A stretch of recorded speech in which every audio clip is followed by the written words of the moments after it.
বাজার থেকে কেনা শুকনো চালের গুঁড়ো দিয়ে একদম নরম তুলতুলে পারফেক্ট পুলি পিঠে কীভাবে বানিয়ে নেওয়া যায় তারই রেসিপি আজ আমি আপনাদের সঙ্গে শেয়ার করব। যে কোনো দিন পিঠে তৈরি করেননি সেও কিন্তু এই রেসিপি দেখে স্টেপ বাই স্টেপ একদম পারফেক্ট পুলি পিঠে বানিয়ে নিতে পারবেন। বানানো এতটাই সহজ আর এর স্বাদ এত ভালো হয় যে একবার নয় বারবার বানিয়ে খেতে ইচ্ছে করবে। একদম সেরা স্বাদের মালাই পুলি পিঠে। তাই ভিডিওটি স্কিপ না করে শেষ পর্যন্ত দেখার অনুরোধ রইল, যাতে এই রেসিপি দেখে আপনারাও বানিয়ে নিতে পারেন পারফেক্ট মালাই পুলি পিঠে। ভিডিও ভালো লাগলে একটা লাইক ও শেয়ার করার অনুরোধ রইল। মালাই পুলি পিঠে বানিয়ে নেওয়ার জন্য প্রথমে আমি ডোটা রেডি করে নেব। তার জন্য গ্যাস অন করে কড়াই বসিয়ে নিয়েছি আর কড়াই দিয়ে দিলাম 2 কাপ জল। আমি মেজারমেন্ট কাপ মেপে 2 কাপ জল দিয়েছি। আপনারা যে কোনো চায়ের কাপ অথবা স্টিলের বাটিতেও কিন্তু এই জল ও চালের গুঁড়োটা মেপে নিতে পারেন, তবে মাপার পরিমাপের পাত্রটা কিন্তু একটাই হবে। তো প্রথমে জলটা খুব ভালো করে ফুটিয়ে নিতে হবে আর জলের মধ্যে দিয়েছিলাম হাফ চামচ নুন। জল ভালো করে না ফুটিয়ে এখানে কিন্তু গুঁড়ি অ্যাড করা যাবে না। তো জল এখন আমার ভালো মতো ফুটে গেছে, তাই একই কাপ মেপে আমি এখানে দিয়ে দিলাম 1 কাপ শুকনো চালের গুঁড়ো। বাজার থেকে কেনা শুকনো চালের গুঁড়ো দিয়েও যে এত সুন্দর পিঠে বানিয়ে নেওয়া যায়, না বানালে কিন্তু বিশ্বাসই হবে না। তো প্রথমে আমি 1 কাপ চালের গুঁড়ো দিয়েছিলাম, পরে আমি আরও হাফ কাপ দিয়ে দিলাম শুকনো চালের গুঁড়ো। আর চালের গুঁড়ো দেওয়ার পর থেকে গ্যাসের ফ্লেমটা একদম কমিয়ে রেখেছি। এবার নাড়াচাড়া করে সব কিছু একসঙ্গে ভালো করে মিশিয়ে নিতে হবে। সব কিছু ভালো করে মেশানো হয়ে গেলে গ্যাসের ফ্লেম অফ করে চালের এই গুঁড়োটাকে ঢাকনা দিয়ে ঢেকে আমি রেখে দেবো 5 মিনিটের জন্য। গুঁড়ির এই ডোটাকে 5 মিনিটের জন্য ঢেকে রাখলে গুঁড়িটা খুব ভালো মতো সেদ্ধ হয়ে যাবে। তো দেখুন এই পর্যায়ে গ্যাসের ফ্লেম আমি অফ করে দিচ্ছি আর গুঁড়িটাকেও ঢাকনা দিয়ে ঢেকে দিলাম। এই 5 মিনিটে পিঠের পুরটা আমি বানিয়ে নেব। পিঠের পুর বানিয়ে নেওয়ার জন্য একটি ফ্রাই প্যানের মধ্যে নিয়ে নিলাম কোরানো নারকেল। একটি মিডিয়াম সাইজের নারকেল আমি কুড়িয়ে নিয়েছি আর এখানে নারকেল হয়েছে প্রায় 1 কাপের থেকে একটু বেশি।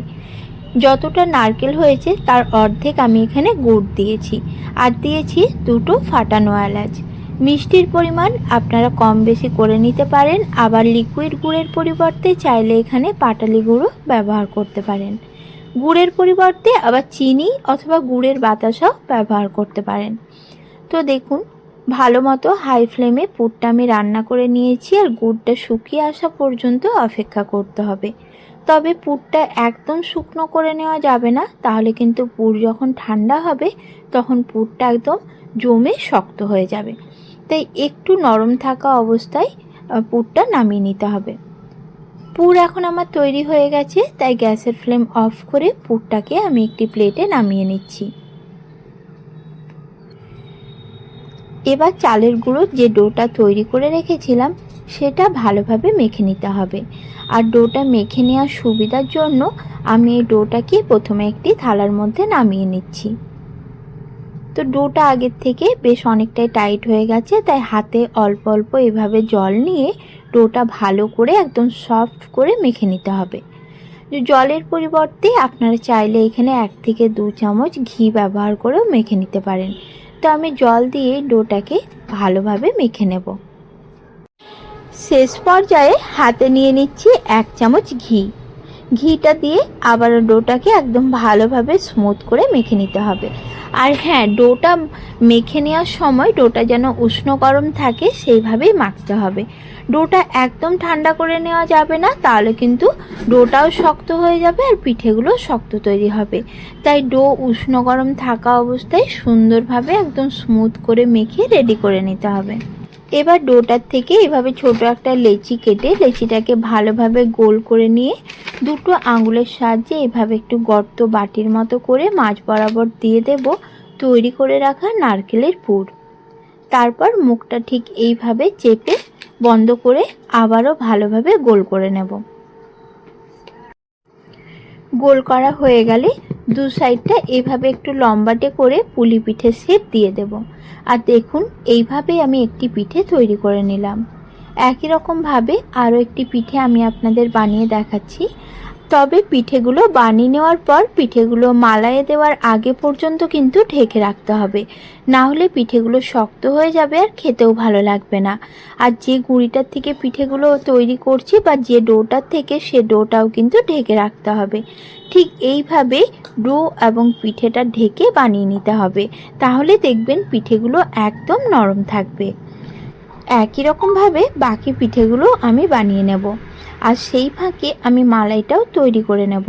তো মালাই তৈরি করে নেওয়ার জন্য 750 ml লিকুইড দুধকে আগের থেকে ফুটিয়ে আমি 500 ml করে রেখেছিলাম। তাই আর এখন বেশিক্ষণ দুধটা ফোটাবো না, জাস্ট একবার ভালো করে ফুটিয়ে নেব। দুধ যদি বেশি পাতলা মনে হয় সেক্ষেত্রে আপনারা এখানে 2 থেকে 3 টেবিল চামচ মতো গুঁড়ো দুধ বা পাউডার মিল্ক ব্যবহার করতে পারেন।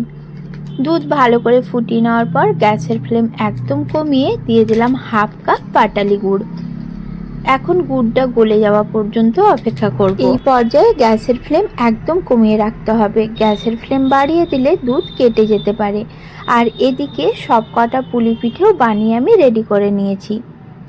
গুড় ভালো মতো গলে যাওয়ার পর আরেকবার দুধটাকে ভালো করে ফুটিয়ে নিতে হবে।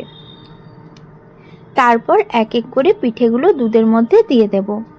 পিঠেগুলো দুধের মধ্যে দেওয়ার সময় গ্যাসের ফ্লেমটা আমি মিডিয়ামে রেখেছি। সবকটা পিঠে দিয়ে এইভাবে ভালোভাবে একটু নাড়াচাড়া করে মিডিয়াম ফ্লেমে 10 মিনিটের জন্য পিঠেগুলো আমি হতে দেব। এতে পিঠেগুলো খুব ভালো মতো সেদ্ধ হয়ে যাবে। এই পর্যায়ে দেখুন পিঠেগুলো দুধের মধ্যে একদম ডুবে রয়েছে। পিঠেগুলো যখন তৈরি হয়ে যাবে বা ভালো মতো সেদ্ধ হয়ে যাবে তখন পিঠেগুলো দেখবেন এইভাবে দুধের উপরে ভেসে উঠবে। তো আমি 10 মিনিট পর আপনাদের দেখাচ্ছি। দেখুন পিঠের কালারটাও যেমন চেঞ্জ হয়ে গেছে, পিঠেগুলো খুব সুন্দরভাবে সেদ্ধ হয়ে গেছে। এই পর্যায়ে গ্যাসের ফ্লেম অফ করে পিঠেটা আমি পুরোপুরি ঠান্ডা হওয়া পর্যন্ত অপেক্ষা করব।